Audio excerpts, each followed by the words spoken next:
आप निष्कर्ष भारत के साथ और मैं हूं मनोज चतुर्वेदी। क्या रुपौली पर जो मनमानी तेजस्वी यादव और लालू यादव ने किया, बिना अपने महागठबंधन के सहयोगियों को बताए वो सीट बीमा भारती को दे दिया, जबकि उस सीट पर शुरू से दावेदारी और सीट पर जो है माले के लोग लड़ते थे।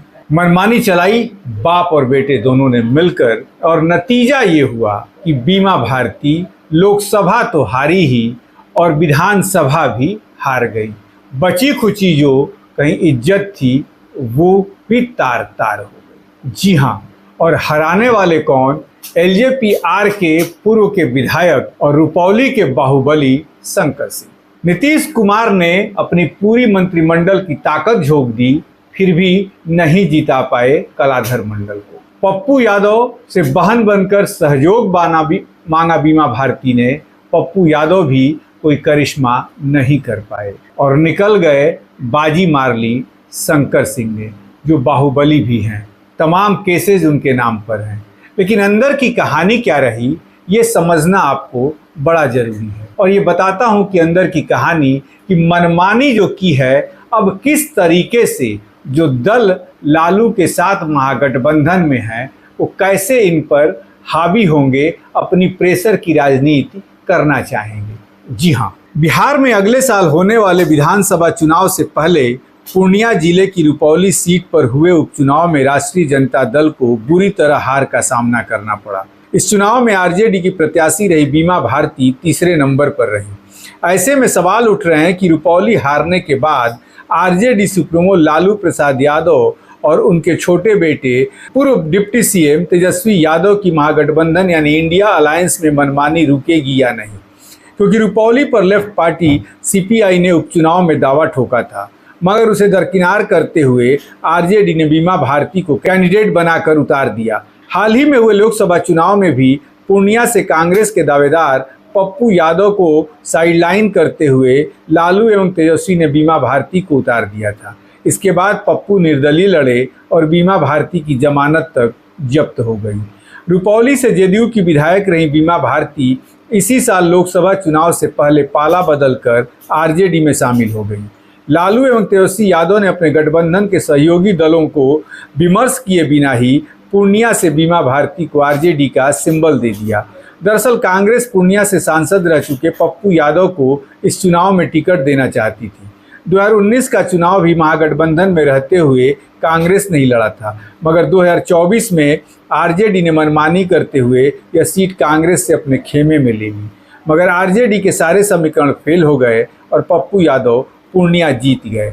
जेडीयू के संतोष कुशवाहा दूसरे नंबर पर रहे, जबकि आरजेडी की बीमा भारती लोकसभा चुनाव में भी तीसरे पावदान पर रही।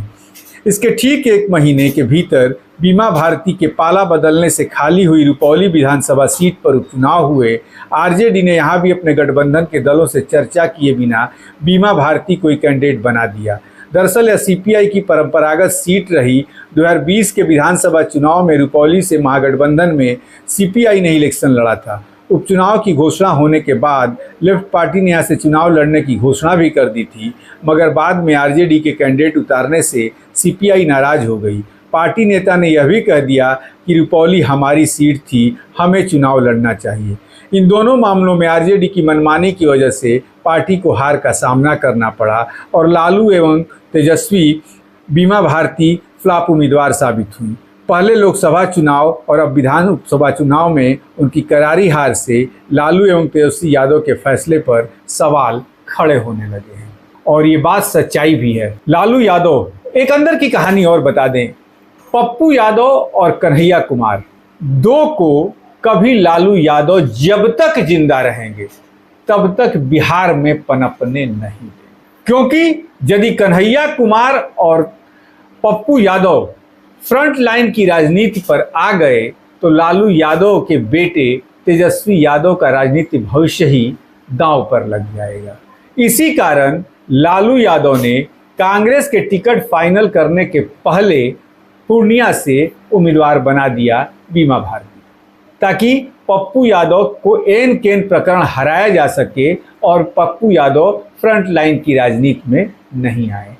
वही हाल कन्हैया प्रसाद के भी साथ किया।